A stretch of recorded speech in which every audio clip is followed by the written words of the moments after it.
Eli Mercer knew he had already made one bad choice before sunrise. The second stood in front of him with a split lip, wet boots, and a look in her eyes that told him she would rather starve than beg. She was standing in his kitchen, one hand braced against the table like the floor might slip out from under her. He had found her outside in the dark trying to drag a feed sack twice her size across the yard, while blood soaked through the rag tied around her palm.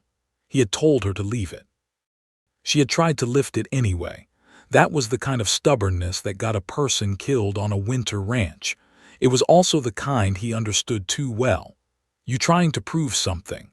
he asked. She wiped her mouth with the back of her wrist where a small line of blood had dried from the cold. "Just trying to finish what I started." "You don't know enough yet to finish anything out there." Her chin lifted at that, not rude, not soft either. "Then teach me what I don't know and I will." He should have sent her back to the bunkhouse. He should have told her a warm bed for one storm did not mean a place on his land. He should have remembered what trouble looked like when it came wearing a brave face and a tired coat. Instead he stood there, watching her fight to stay upright, and felt that old ache in his chest, the one grief left behind. He had seen that same look in the mirror more nights than he cared to count. A person with nothing left but pride and the will to keep moving. So why did the sight of it in her shake him more than it should have? 3 nights earlier, she had come up the ridge on foot through the first hard snow of the season. Eli had been standing in his doorway with the lantern at his side when he spotted her shape in the gray light. No horse, no wagon, no bundle worth naming. Just a woman in a thin brown coat and boots worn down so badly he could see the way she favored one heel as she climbed. Most folks in Bramble Ridge knew better than to come to his place after dark. He liked it that way. The land sat far enough from town to keep talk at a distance, and after the last 3 years, distance suited him fine. She reached his porch and knocked like she had every right to be there. When he opened the door, he saw a face made sharper by wind and hunger. Not old, maybe late 20s. Dark hair pinned back in a plain knot, a narrow face, tired eyes but not weak eyes, the kind that watched a man before they trusted him. "I am looking for work," she said. No soft lead-in, no story meant to stir pity, just the truth placed flat between them. "What kind?" "Whatever you have." He studied her a moment. "You can cook?" "Yes." "Mend?" "Yes." "Scrub floors and wash clothes until your fingers crack open." "If the pay is honest." That nearly pulled a smile from him, but not quite. "Why this ranch?" "Because you are far enough from town that maybe you need help more than you need gossip." That answer bought her another few seconds on the porch. Snow was coming down harder by then. The wind had turned mean. He should have thought harder. A man living alone with a strange woman on his land was the sort of thing small towns like to chew on until nothing decent was left. But his house had gone near silent since Mrs. Tawley quit and moved back east with her sister. The kitchen was half a mess. Winter feed had to be counted. Pipes might freeze any day. He needed help. That was the plain fact of it, and if he turned her away, she would not make it back before the storm closed in. "You got a name?" he asked. "Hannah Vale." "Mine is Eli Mercer." She gave one short nod. He stepped aside from the doorway. "You should know something before you come in. Work starts before light. Days run long. This land has no use for lazy people." "I did not walk all this way to be lazy." He believed that. "There is a bunkhouse behind the barn. Stove works. Bed is clean enough. We talk terms in the morning." She did not thank him right away. He noticed that. Most people did. She only said, "I will earn it." Then, after a beat, quieter this time, "And I do not take charity." He looked at her for a long moment. "Good, I do not offer it." That first night he showed her the bunkhouse, then went back to the main house and sat alone at his table with a bowl of stew gone cold. The storm pressed hard against the windows.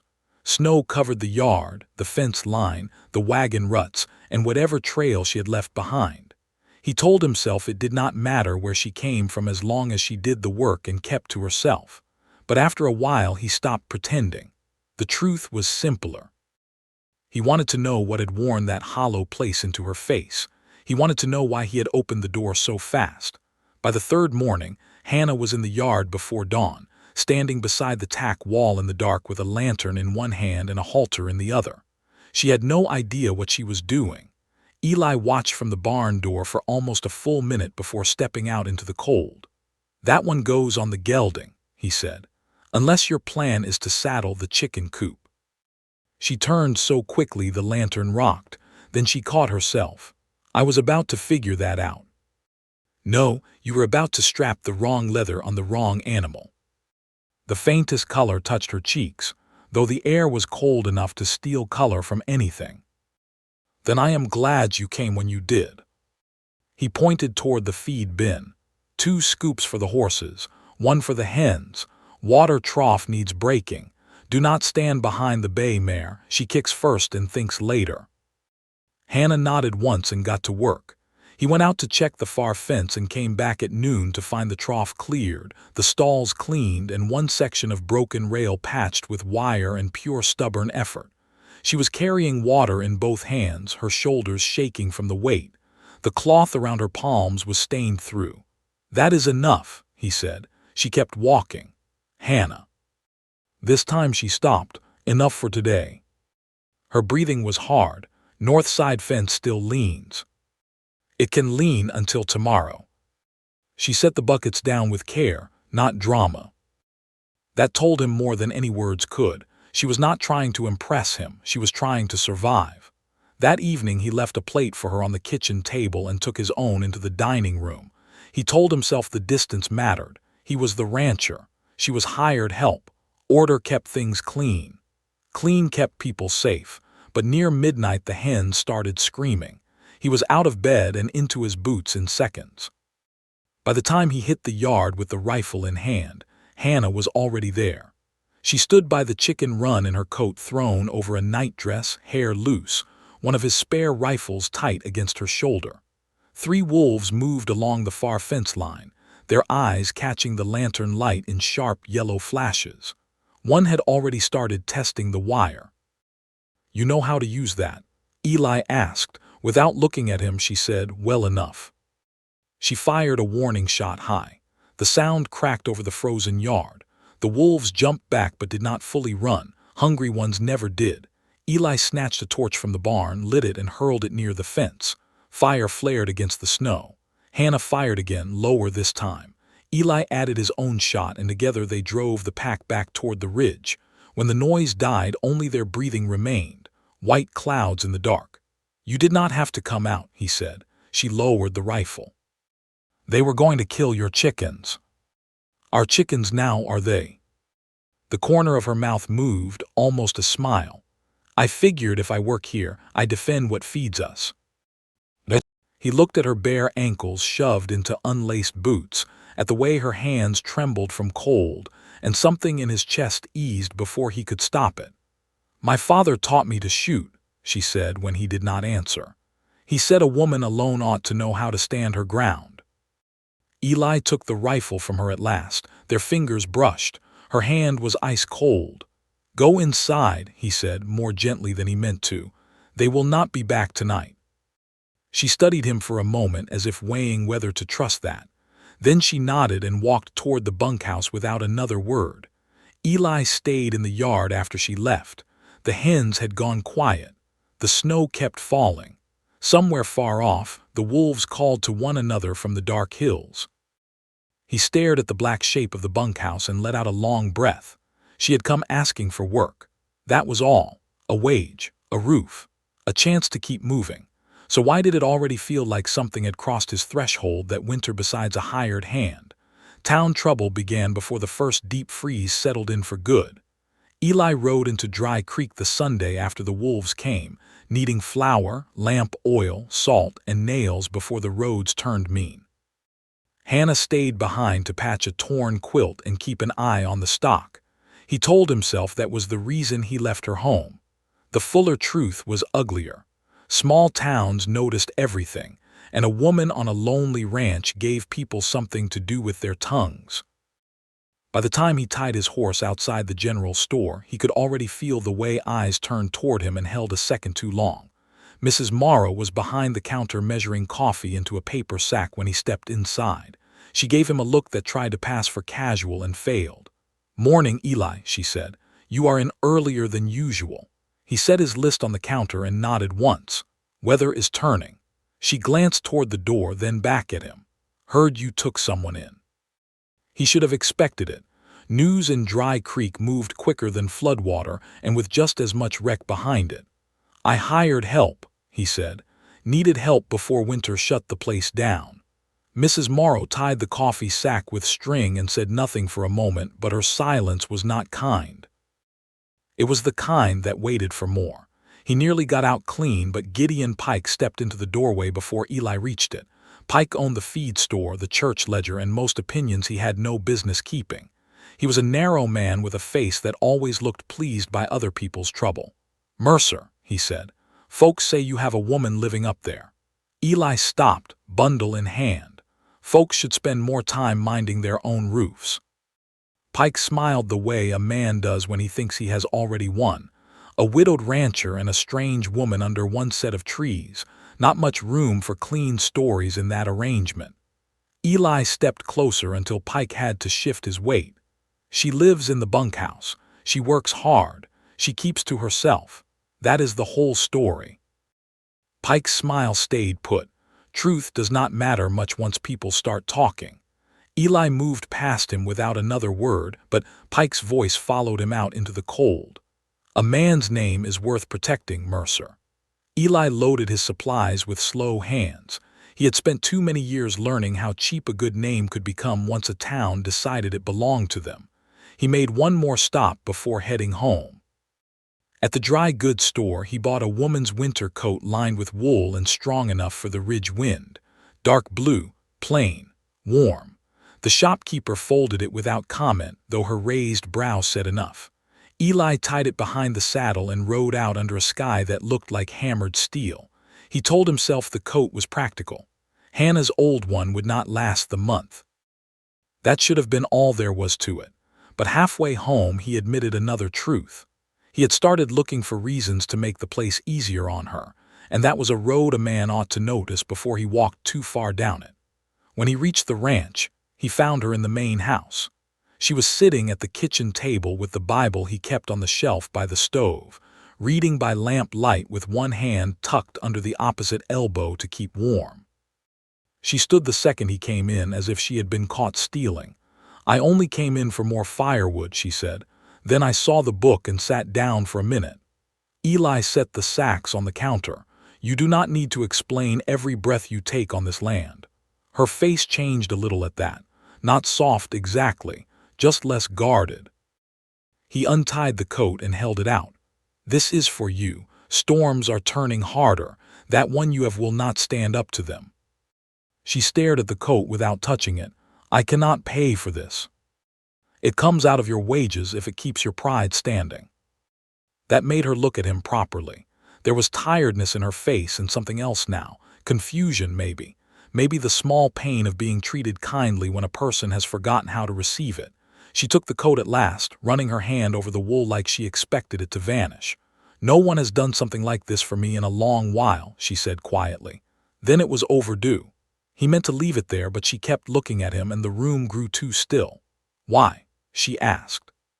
"Why help me beyond the job?" Eli paused with one hand on the flour sack. He could have lied, could have said it was convenience or winter sense or nothing at all. Instead, he gave her the closest thing to truth he could manage. "Because I know what it is to need a place that does not ask too many questions." The ranch settled into a rhythm after that, the kind built by cold mornings and the same hard work repeated until it became part of the blood. Hannah learned fast. She burned one batch of biscuits and then never burned another. She mended torn shirts with neat, tight stitches. She learned how to read the hens, how to keep the stove drawing right, how to hold a lantern low so the horses did not shy at shadows. Eli showed her how to coil rope and how to read a sky before snow. She missed more throws than she made, but when the rope dropped wrong, she only reset her feet and tried again. That was what he noticed most. She never made a show of strength. She simply kept going until the weakness gave way first. One evening, as they worked in the barn mending a harness strap, Hannah began humming under her breath. It was a church song, old and plain, the sort of tune that held together with memory more than skill. Eli looked up from the leather in his hands and listened until she noticed. "Sorry," she said. "I did not realize I was doing it aloud." He shook his head. "What is it?" She bent over the stitching again. "My mother used to sing it while she cooked. I guess it stayed with me." "Sing it proper," he said. She gave him a small look, almost unsure he meant it. Then she sang very softly, with the lantern light lifting the edges of her face. When she finished, Eli said, "Your mother had sense." Hannah's mouth moved in the faintest smile. Most days she did. They went back to work after that, but the silence between them had changed shape. It no longer felt empty. It felt occupied. Then came the frozen pipes. Eli found them at dawn, the kitchen pump dead and the line gone hard with ice somewhere beneath the floorboards. He swore once, low and sharp, then headed out to the yard. Hannah was by the chicken run in the new coat, throwing feed with stiff red hands. "The pipes in the house are frozen," he told her. "Might take days to set right." She nodded, waiting for the rest. "The spare room still gets heat from the stove wall. You can move in there until I sort it." She went very still. "Inside the house." "Inside the house," he said. She looked away toward the ridge where snow sat thick over every fence post and roof line. "People already talk." Eli nearly laughed, but there was no humor in it. "People talked when I bought you a coat. They talked when you walked up this ridge. They will keep talking until they find a new sin to feed on." "And you do not care?" she asked. He thought of Pike in the store doorway. He thought of the years since Ruth died, and how every loss had come with an audience ready to explain what he had done wrong. "I care," he said. "I just care less than I do about you freezing." That night she moved into the spare room with one small bag and no fuss. They ate supper together at the kitchen table for the first time because it would have been foolish not to. Venison stew, biscuits, and coffee so strong it seemed to push back the cold by force. For a long while they only listened to the fire and the wind pressing at the walls. Then Hannah said, "My husband used to say people can smell weakness on a woman before she even speaks." Eli set down his cup. "That sounds like a man who liked hearing himself talk." She looked into the stew bowl instead of at him. He liked being obeyed more than talking. Eli waited. She did not say more and he did not press, but something settled heavy in the room, a shape without a full name yet.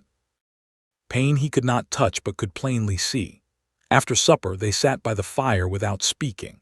The logs cracked. Snow slid from the roof outside in soft, heavy drops. Hannah leaned back in the chair at last and closed her eyes, not asleep, just resting. Eli watched the flames and understood, maybe for the first time in years, that a house could hold two wounded people without breaking under the weight of them.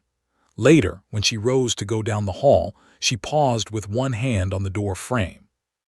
"You were right," she said. "About what?" "That there might be more than wages here." He looked at her across the dim room.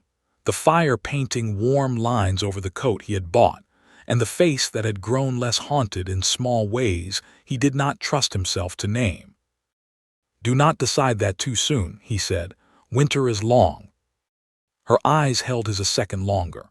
"So am I," she replied. When she went into the spare room and shut the door softly behind her, Eli stayed where he was, staring at the last of the fire. Outside, the wind kept moving over the ridge like it had no end in it. Inside, something quiet and dangerous had started to grow, not because either of them had reached for it, maybe because neither had, and Eli knew enough about hope to fear it the moment he felt it begin. December settled over Iron Hollow like a hard hand that would not lift. Snow buried the lower fences. The creek moved black beneath a skin of ice. Each morning started in darkness and ended in it. Yet for the first time since Ruth died, Eli no longer dreaded the sound of his own door opening at dawn. Hannah was usually already awake, stirring oats on the stove or pulling on gloves by the back entrance with that same quiet purpose she brought to everything. They did not talk much in those early hours. They did not need to. The house had found a new rhythm. One of boots by the hearth, coffee poured into 2 cups instead of 1, and chairs left pulled back from the table because someone was sure to return to them. A week before Christmas, Eli came in from the barn and found her standing at the window with flour on her sleeve and her brow pinched tight. "What happened?" he asked. She turned too fast, the look on her face not guilt this time but worry. "I ruined your sugar," she said. "Spilled half of it into the wash basin when I reached for the salt." Eli looked at the basin, then at the expression she wore, so serious it nearly undid him. "That is the face of a woman confessing to murder," he said. She stared at him a beat, then let out a short laugh before she could stop it. It was the first full laugh he had heard from her, not loud, not careless, but real. It changed the whole room. He felt it in his ribs. "I am sorry," she said, still half smiling. "I do not know why that struck me funny. Maybe because winter does strange things to people. Maybe because I have not laughed in so long I forgot the sound of it." Her voice softened on the last words. Eli said nothing. He only reached for the coffee tin and measured out enough for two, knowing some truths were best left alone until they were ready to walk into the light on their own. The days that followed carried small moments like that. Nothing grand. Nothing either of them could point to and name. Hannah burned her hand lifting the stove lid and Eli caught her wrist before she could hide it. He wrapped the burn with salve and clean cloth while she sat still as stone, her breathing shallow, as if even being tended to made her uneasy. Another afternoon, he found her in the barn trying to calm the bay mare through a fit of nerves. She stood with one hand on the animal's neck, speaking in a low, steady voice until the mare settled. Eli watched from the stall door without interrupting. When Hannah turned and saw him, she said, she only needed someone to stop yanking at her fear. He looked at the mare, then back at Hannah. "You talking about the horse?" She lowered her hand and gave him a small, knowing look. "Maybe not." A hard stillness came over the ranch on Christmas Eve, the kind that made every sound sharper. Eli split wood at dusk while smoke rose straight from the chimney. Inside, Hannah baked bread and roasted the last good chicken they had dressed before the freeze. She moved through the kitchen in the plain blue dress she wore under her apron on Sundays, and the smell of yeast and herbs filled the house until it almost felt like another life had once lived there. One with children. One with noise. One with something besides work and loss. Eli carried in the final armload of wood and stopped when he saw the table. 2 plates, 2 candles, 1 pine branch laid across the center with 3 red berries tied into it. Nothing fancy, nothing even close to plenty, but careful, thoughtful, human. "I did not know if you marked Christmas," Hannah said without turning from the stove. "I used to." She nodded as if that answer fit what she already knew. "So did I." They ate after dark. The food was simple but warm enough to quiet the cold for a little while. Eli noticed how Hannah bowed her head before touching the bread, not for show, just habit. He waited until she finished before he picked up his fork. When the meal was done, he reached into the pocket of his coat hanging by the hearth and drew out a small thing wrapped in cloth. He set it beside her plate. Hannah looked at him, then slowly unwrapped it. A carved bird lay in her palm, pine wood sanded smooth with the wings tucked close as if keeping itself warm. Her eyes lifted at once. "You made this?" Eli nodded. "Used to carve when the weather pinned me indoors." Her fingers traced the tiny shape with care. "It is beautiful." He looked toward the fire. "I made one once before, years ago." Hannah waited. The room waited with her. Eli swallowed once before the words came. "Ruth was expecting. I made a bird for the crib shelf before the baby came. Thought I had time to make a whole set after calving season slowed. Never got the chance." The last sentence came rough. He had not meant to say that much. But once grief starts moving, it has a way of clearing its own path. Hannah closed her hand lightly around the carving. "What happened?" she asked. "Childbirth." He stared at the knot in the table wood instead of her face. "Storm had washed out the east road. Doctor got there late and left with no wife for me and no child either." He let out a breath that felt like it had been held 3 years. "People in town said I should have sent for help sooner. Some said I worked her too hard. Some said loss always follows a hard man sooner or later." The fire snapped between them. Hannah's eyes had gone bright, but her voice came steady. "People always find a way to turn grief into blame. It lets them stand at a distance from it." Eli looked up then sharply, because that was not a thing a person says unless they know it down to the bone. Her hand moved from the bird to the edge of the table. "My little girl was named May," she said. He did not speak. He barely breathed. "She was 4 years old. Fever took her in 2 days. I sat by her bed and prayed until my throat burned, and when she died, my husband looked at me like I had failed some test God had set." Hannah's mouth tightened, but the rest of her face stayed still by force. "After the funeral, he told people I had brought weakness into the house, said I had spoiled her, made her soft, made the Lord turn his face." Eli felt something dark and hot move through him. "That is filth," he said. "It was worse when he said it quiet," Hannah replied. "A man can say cruel things soft enough to make a woman doubt she heard them right." Silence gathered around them then, but it was no longer empty. It was full of names neither of them had spoken in a long time. Full of little graves, little clothes folded away, hopes turned into objects too painful to touch. Hannah looked down at the carved bird and turned it once in her hand. "I left Missouri in the night," she said. "Took what I could carry. Kept walking after the train stopped because I could not bear the thought of another room where someone knew my story better than I did." Eli stood and moved to the hearth because sitting suddenly felt impossible. He braced one hand on the mantel. "I stopped going to church after Ruth died," he said. Could not stomach hearing men talk about mercy from a pulpit, and then whisper blame outside the door. Hannah rose too, but slowly, like she was afraid a quick movement might break the moment clean in half. She came to stand by the fire, not touching him, only close enough that he could feel her presence the way a man feels warmth before he turns toward it. "Do you still blame yourself?" she asked. Eli stared into the flames. "Every day I wake up before thinking stops me." She gave a small nod. "So do I." He turned then, really turned. Her face in the firelight looked younger and more tired at the same time. He saw pain there, yes, but also the strength that had carried her up his ridge and through every hard dawn after. He understood all at once that what had been growing between them was not born out of loneliness. It was born out of being seen without having to explain the wound first. "You should not have had to carry that alone," he said. "Neither should you." The words hung between them, simple and plain. The truest things usually were. For one long breath neither moved. Eli could have reached for her. He wanted to with a force that surprised him, not from hunger, not from impulse, from the aching need to offer comfort and receive it in the same honest motion. But he knew what fragile things required, so he did not touch her. He only said, "I am glad you came here." Hannah's eyes filled, though the tears never quite fell. "I am glad I kept walking." They sat by the dying fire until after midnight, saying very little. The house did not feel empty anymore. It felt sacred, not because grief had gone. It had not. It sat with them still, quiet and familiar, but now it no longer sat alone.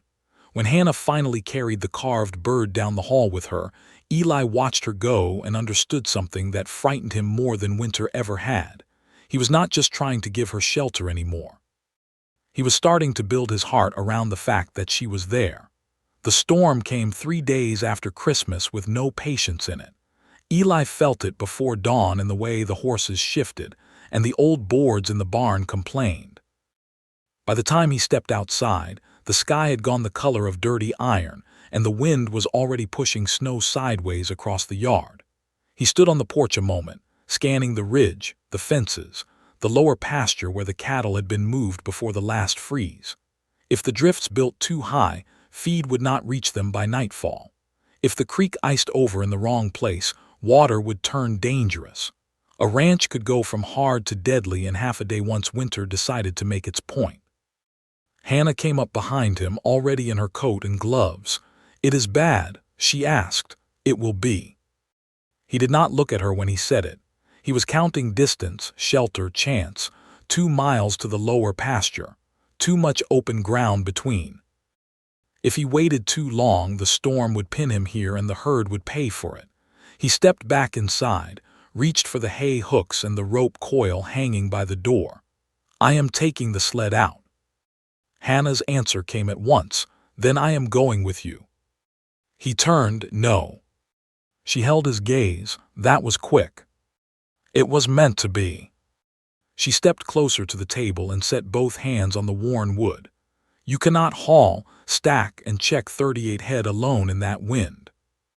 I have done harder things alone. And nearly froze doing them, I would guess. There was no edge in her voice, only plain truth.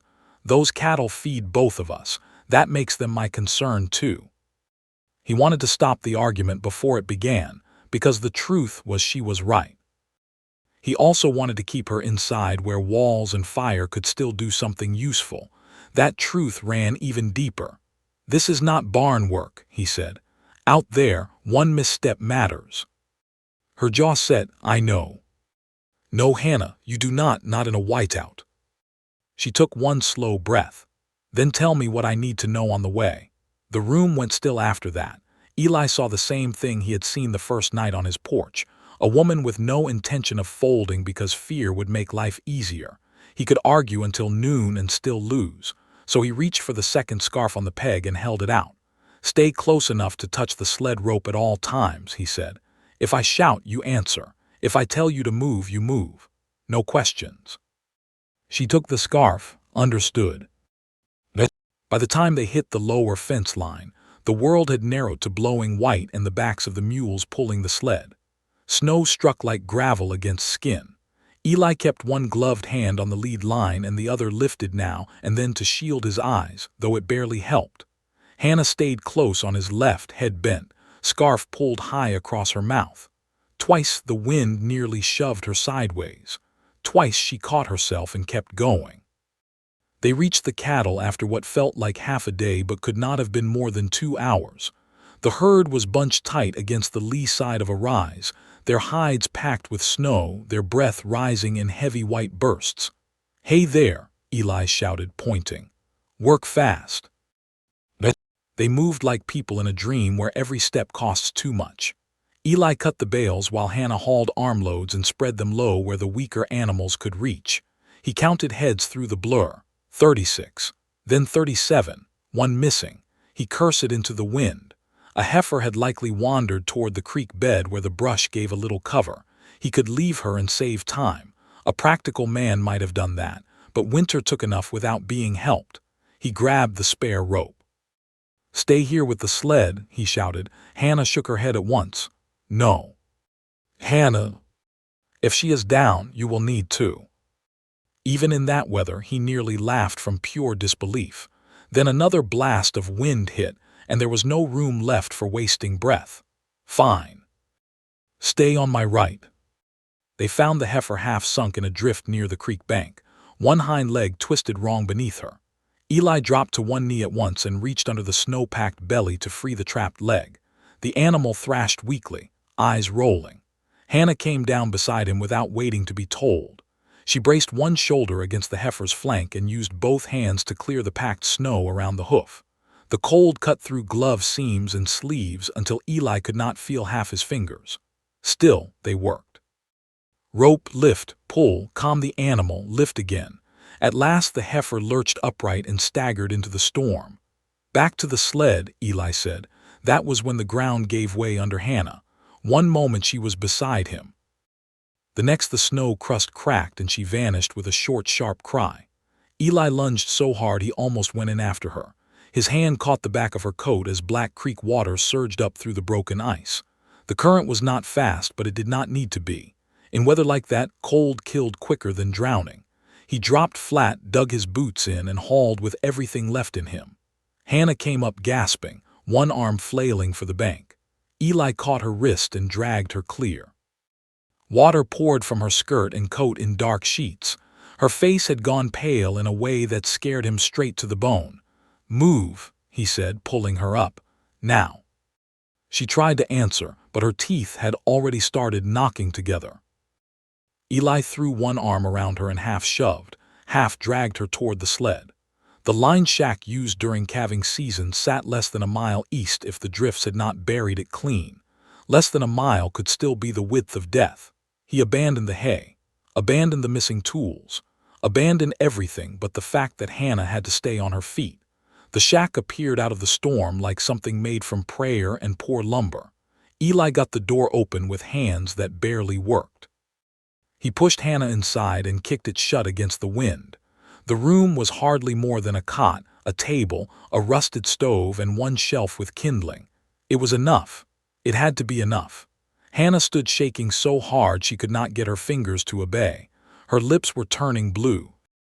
"Take that off," he said, already kneeling by the stove. She stared at him as if the words had come from far away. "Hannah." He struck the flint once, twice, then caught a spark. "Your clothes, now." Whatever she heard in his voice made it through the cold. She began fumbling at the buttons with numb hands. Eli turned his back while the fire fought to catch. He stripped off his wet gloves, shoved kindling and split scraps into the stove, and fed it until the flames steadied into something real. By the time he faced her again, she had wrapped herself in 2 old blankets from the cot, but her whole body still shook in violent waves. He pulled another blanket from the shelf and tucked it around her shoulders. It did nothing worth naming. "Hannah, listen to me." Her eyes struggled to stay on his. "You are not going to sleep." She gave the smallest nod. He knew what the cold was doing. New blankets and stove heat might not catch her fast enough. He hated the next choice only because it asked trust from a woman who had been given too many reasons not to offer it, but there was no time for pride or fear. He took off his soaked coat and boots, then sat on the cot and pulled her carefully against him under the blankets. Her body was rigid for one startled second. "It is just heat," he said. "Nothing more." A shudder ran through her, then another. At last she leaned in, not from ease but necessity. He wrapped both arms around her and rubbed warmth into her back and arms through the wool. The stove popped. The storm hammered the walls hard enough to make the whole shack groan. Hannah's head dropped against his shoulder.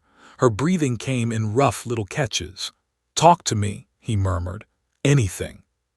She swallowed. "About what?" "Anything that keeps you here." For a moment he thought she could not do it. Then she said, "My daughter hated boots." He looked down at her. "May," Hannah whispered. She would cry every winter because she said boots made her feel like a mule. Her voice shook, but not only from cold now. She wanted slippers all year, pink ones, with rabbits on them. Eli tightened his hold without thinking. Sounds like she knew her own mind. Too well. A weak breath that might have been the start of a laugh left her. Then she went quiet. "Hannah." "I am still here." He shut his eyes for one long second. The words came out before he could shape them into something safer. "I cannot lose you too." The silence that followed felt larger than the storm. Hannah's frozen hand moved under the blanket until it found his. She held on with what little strength she had. "You will not," she said softly. "Not today." They stayed like that through the long white hours while the shack creaked and the stove fought and the wind tried every crack in the walls. Nothing happened that a church woman could wag a finger at and call sin. Nothing happened that was not already truth. But by the time the storm finally began to ease, Eli knew the world had shifted. He had crossed from care into something deeper, and there would be no honest way back. At dawn, the snow light turned the small window gray. Hannah had stopped shaking. Color had come back to her face in thin, careful traces. She sat up slowly, blanket still around her shoulders, and looked at him in a way he had not seen before. Not guarded, not uncertain, just open enough to be dangerous. "We should head back," Eli said, because if he did not speak first, he might say the wrong thing. Hannah nodded. "Yes." But when he reached for his coat, her fingers brushed his wrist. "Eli." He turned. "What you said last night." She paused, eyes steady on his. "I heard it." The room went still around them. He could have denied it. He did not. "I know." She searched his face a moment longer, then let her hand fall away. "Good," she said. That one word stayed with him all the way home through the knee-high drifts, the dead quiet after the storm, and the sight of his own ranch coming back into view. He should have felt relief. Instead, what settled into his chest was something harder to carry. Hope. Hope did not get a full day to live in peace. By the time Eli and Hannah reached the ranch, the story had already outrun them. Jasper Reed met them in the yard, his hat pulled low and his mouth set in a line that told Eli everything before a word was said. Jasper had worked the ranch off and on for 2 winters now, sleeping in the loft when weather turned bad and leaving when spring work opened elsewhere. He was younger than Eli by 10 years and had the kind of face that never learned how to hide what it thought. He took one look at Hannah climbing stiffly down from the wagon and then at Eli beside her, and his jaw flexed. "Dry Creek is chewing on this already," Jasper said. Eli untied the mule traces with cold hands. "Chewing on what?" Jasper gave him a flat look. "You know what? Pike was in town before sunup. Said you and Hannah spent the whole storm shut up together in the line shack. Said the Lord only knows what kind of arrangement you have been hiding out here." Hannah stood very still at that. The ride back had left her pale and worn, but now something else passed through her face. Not surprise, not even fear. It was the look of a person recognizing an old injury before it lands. Eli shut the gate harder than he meant to. Pike was not in that shack. "He did not need to be," Jasper said. "Men like him can build a bonfire out of smoke." Hannah turned toward the house. "I should get the coffee started." Jasper looked from one of them to the other and said nothing more, but his silence had weight. Eli watched Hannah walk up the steps and disappear through the door. Her shoulders were straight, too straight, the kind of straight a person uses when they are holding themselves together by force. Inside, the house was cold from being left empty through the storm. Eli lit the stove while Hannah moved quietly around the kitchen, setting cups out, filling the kettle, laying kindling by the hearth in the sitting room. They worked near each other without touching. The line shack lived between them now, not in shame, in truth. It had stripped something away. Eli could feel it, so could she. Yet before either could speak of it, the world had barged in with muddy boots and a Bible tucked under one arm. By noon the first knock came. It was not Pike. It was Mrs. Morrow from town, carrying a pot of stew and the face women wear when they want to call themselves kind while delivering poison. Hannah opened the door before Eli could stop her. Mrs. Morrow's eyes went at once to the damp coat hanging by the stove, then to Hannah's face, then to the extra blanket drying on the back of a chair. "I brought supper," she said, but the words were aimed past Hannah into the room. "You are kind to do it," Hannah replied. Mrs. Morrow smiled thinly. "Folks get concerned when weather keeps people in close quarters." Eli stepped into view. "Then folks can concern themselves with their own kitchens." Mrs. Morrow's smile tightened. "I only meant that a woman's reputation is a delicate thing." Hannah's hand stayed on the door. "Mine broke long before your stew got here." That stunned Mrs. Morrow quiet for one blessed second. Then she set the pot down on the porch rail and left with the offended dignity of someone who had not been given the scene she came for. When the door shut, Eli turned toward Hannah, anger still hot in his chest. "You did not need to answer her." Hannah faced him calmly. "If I hide in the back room every time someone comes sniffing, they win faster." He wanted to say she should not have to fight this, wanted to say he would do it for her, but the truth was ugly. He had not done it yet, not fully, not in public where it counted. The next blow landed that evening. Jasper came in from the barn with snow still melting off his shoulders. "Pike and Gideon Holt have been making the rounds," he said, "telling merchants not to extend you credit until this matter is cleared proper, saying the church board means to discuss whether your household is fit Christian company." Eli stared at him. "My household?" Jasper nodded once. "That is the word they are using." Hannah had gone still by the table. Eli saw the hurt hit her before she hit it. Household, not ranch, not work arrangement, not survival through a storm. They had taken the plain facts and dirtied them until they fit the story they preferred. He looked at her, wanting to say something that would reach, but the room had gone too tight for easy words. That night, after Jasper headed back to the loft, Eli found Hannah in the spare room folding the few things she owned into her bag. The sight stopped him cold. "What are you doing?" he asked. "She kept folding. Saving you more trouble." His chest turned hard. "That is not what this is." She set a dress into the bag with careful hands. "Then tell me what it is, Eli." He had no clean answer ready. Only fear. Fear of losing trade. fear of town doors shutting, fear of watching another good thing crack because he had reached for it, fear, most of all, that if he stood beside her against the whole town and failed, he would break what little safety she had found here. So he said the wrong thing. Maybe it would be easier if you stayed in town a while. The words lay between them like a dead thing. Hannah did not move for a full breath. Then she lifted her head slowly and looked at him. There was no shouting in her face, no tears. That would have been easier to bear. What stood there instead was disbelief giving way to something colder. In town, she repeated, just until the talk dies down. She gave a short nod once as if testing the shape of the pain. At the hotel. It would only be for a little while. Her laugh came low and empty. You know what is strange? I almost believed you. Eli stepped forward. Hannah. She held up a hand, and that stopped him better than any shouted word could have. Do not, she said. Do not say my name like that unless you plan to stand behind it. He went quiet. You told me this place asked for work, not explanations, she said. You told me people talk and that did not matter next to survival. You told me there might be more than wages here. Her throat moved once, but her voice stayed steady. I was fool enough to think you meant dignity. I do mean it. No, she shook her head. You mean it here, in this room, by your own fire, but not where other men can hear you say it.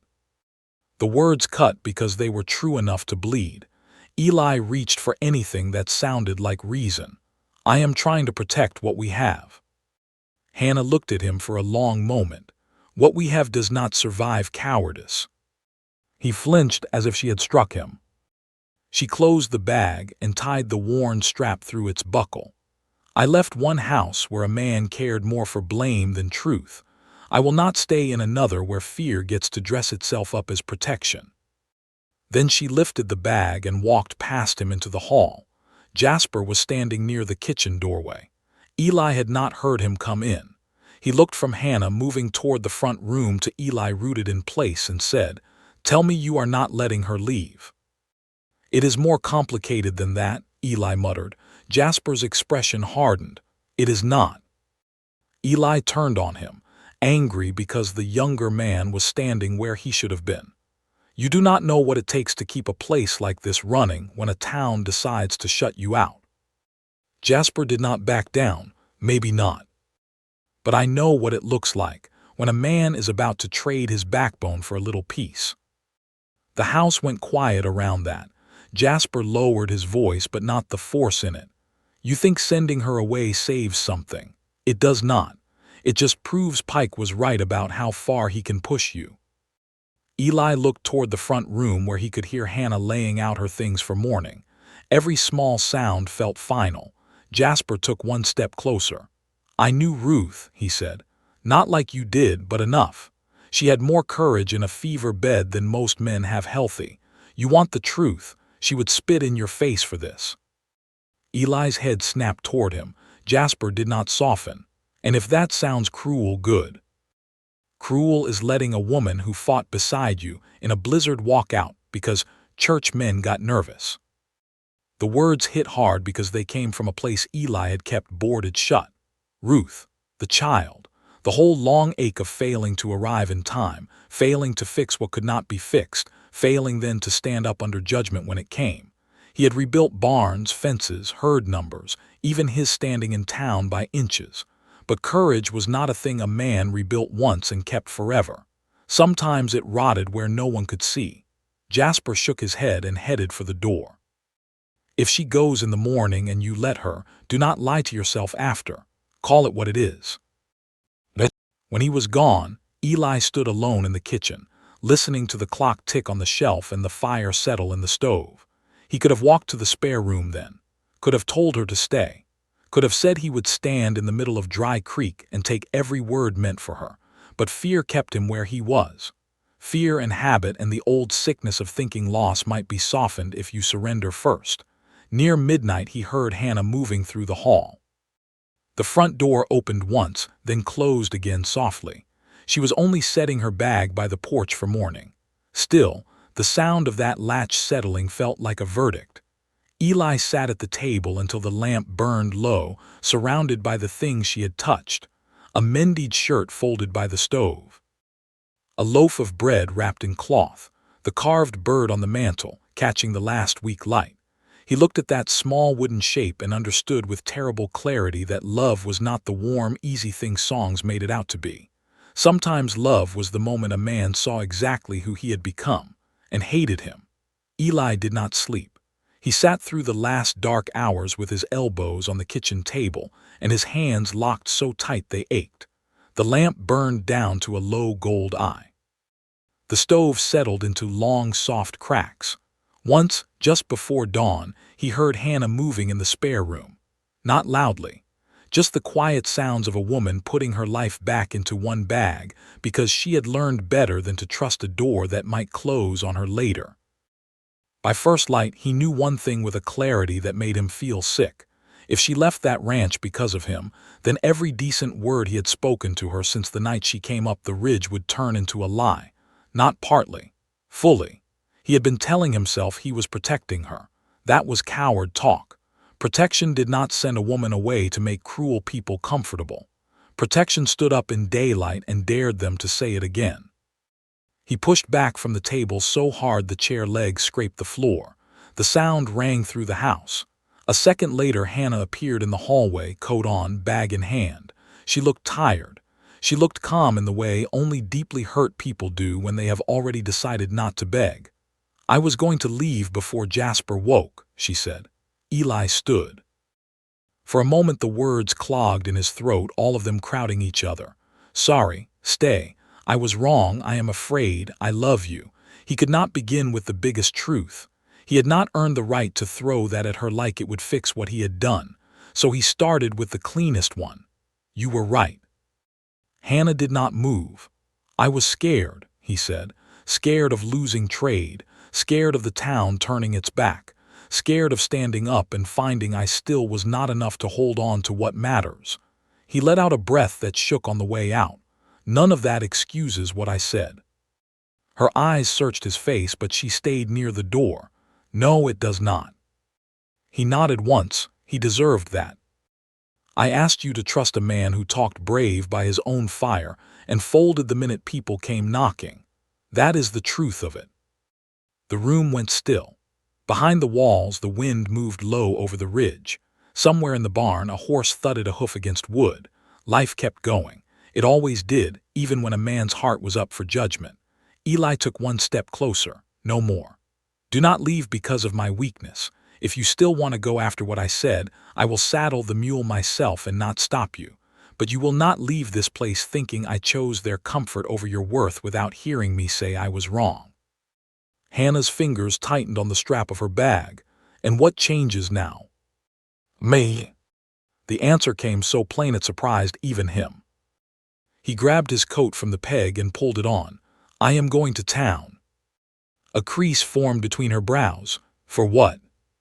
To say out loud what should have been said the first time someone opened their mouth about you. She stared at him. He could almost see the battle in her face, hope trying to rise, hurt refusing to move aside for it too easily. "Eli." He met her eyes. "You told me what we had would not survive cowardice. You were right about that too." Jasper came in from the back room just then, pulling on his gloves, and took in the scene in one sweep. Hannah by the door with her bag, Eli in his coat with that look on his face, the look of a man who had finally stopped lying to himself. "About time," Jasper muttered. Eli did not argue.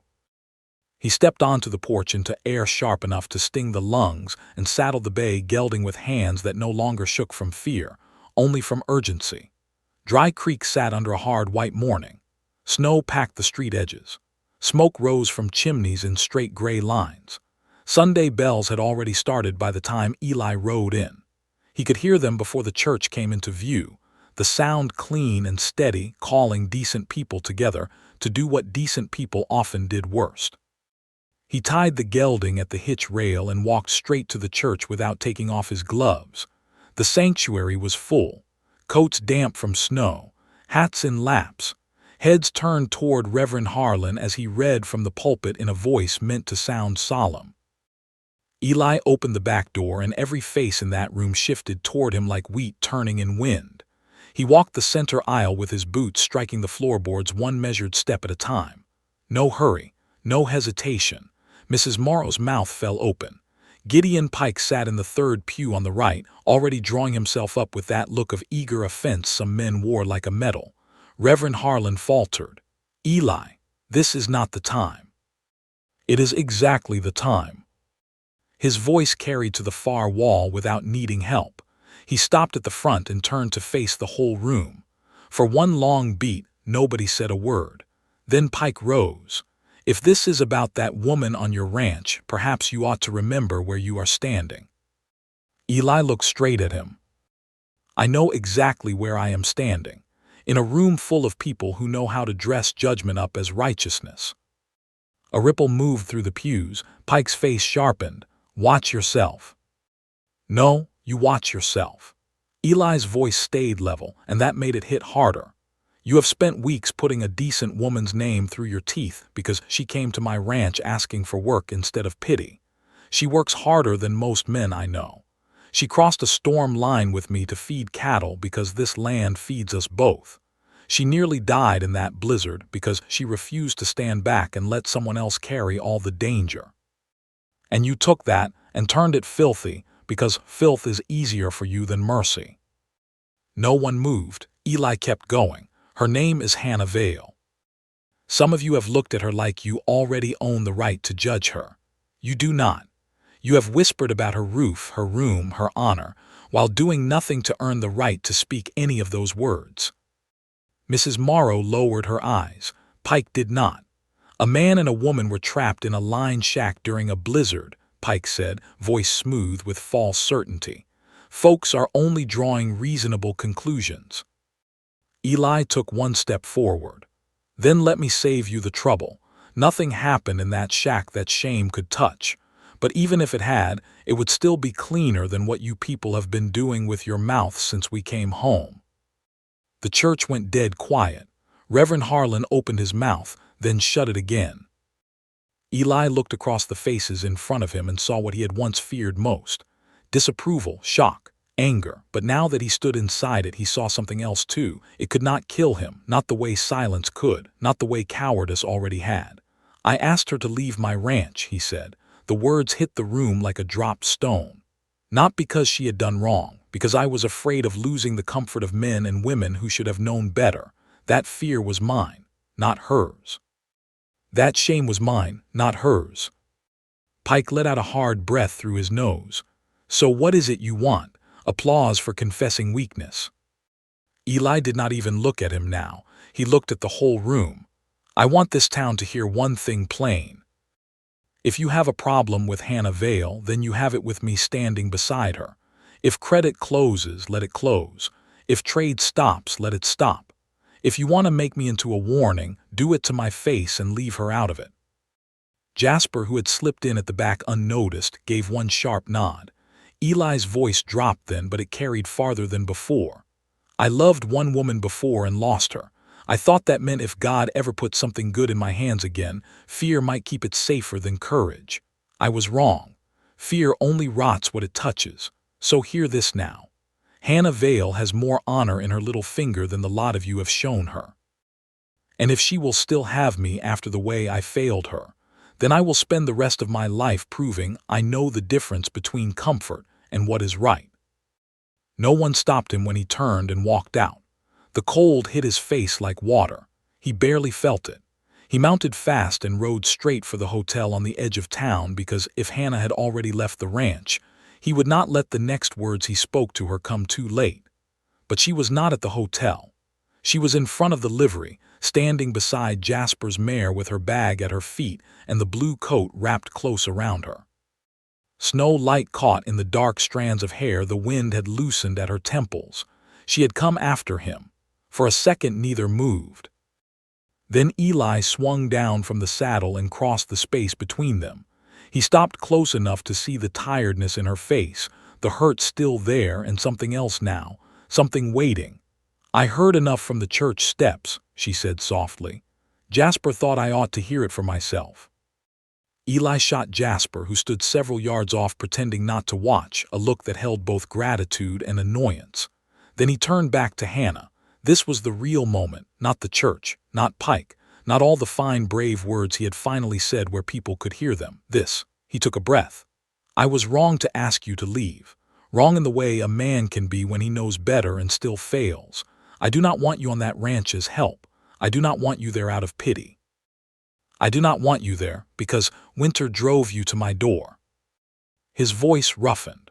I want you there because when that house is empty of you, it feels like the life has gone out of it. Because every morning I wake listening for your step before I admit I am doing it. Because I have come to care for you more than I know how to say cleanly. And because I love you enough to know those words mean nothing unless I stand behind them where people can see. Hannah's eyes filled then, though she kept her chin steady. You hurt me. I know. I believed you. I know that too. A small silence passed between them. Snow shifted from a roof somewhere down the street with a soft, heavy slide. A wagon wheel creaked in the distance. Then Hannah asked the only thing that mattered. Will you stand there when they start again? Eli held her gaze, every time. She studied him long enough to make him earn the answer. Then she gave one slow nod. All right. Not forgiveness all at once. Not magic, something better. A choice made with full knowledge of the cost. Eli let out a breath he felt in his bones. He picked up her bag. She stepped beside him. And when they rode home together through the white afternoon, they rode as two people who knew the world might still snarl at their backs, but it would have to do it to both of them now. Spring came late to Iron Hollow, then all at once. Snow slid off the north slopes. Water ran bright in the creek that had nearly taken Hannah from him. Calves bawled in the lower pasture. The first green pushed through mud and dead grass like something stubborn and holy. Not everyone in town softened. A few did. Mrs. Morrow arrived one Saturday with seed packets and an awkward apology that never quite said the whole thing. Reverend Harlan sent over a note about Christian fellowship, which Eli left unanswered on the mantel for 3 days before finally using to start the stove. Pike never apologized at all. He only learned to keep his distance, which was almost as useful. The ranch changed in quieter ways. Hannah no longer slept in the spare room. Not after the day in April when Eli led her up the ridge above the house where 2 weathered markers stood beneath a bent cottonwood. One for Ruth, one for the child who had not lived long enough to be named. Hannah stood beside him in the wind and told him about the little grave in Missouri she had not been able to visit again. They spoke their dead aloud there, all of them, and let the names live in open air instead of locked behind their teeth. Do you think they would begrudge us this? Hannah asked, her hand slipping into his. Eli looked out over the land Ruth had once loved, over the house where sorrow had sat so long it had begun to think it belonged there forever. No, he said. I think they would curse us for fools if we wasted the life left to us. Hannah's smile broke then, small, bright, true. They married a week later under open sky with Jasper standing witness and Mrs. Morrow crying harder than the occasion deserved. No church, no sermon. No room full of people pretending they had not tried to break the thing they were now watching begin. Just wind on the ridge, 2 plain vows, and rings simple enough to suit the life they meant to live. That evening, Hannah stood in the doorway of the main house with the spring light behind her and the carved bird catching firelight from the mantel inside. Eli came up behind her and slid his arm around her waist. In the pasture below, cattle moved slow through new grass. Chickens settled in their coop. Far off, wolves called from the hills, no longer a threat at the fence line, just the old wild music of the land reminding them that nothing worth having ever came easy. Hannah leaned back against him. You were right, she murmured. He bent his head near hers. About what? That there was more than wages here. He smiled then, not almost, not halfway, fully. The kind of smile a man earns after winter when he has nearly lost the very thing that saved him. Inside the house, the table was set for 2, and this time neither place was empty.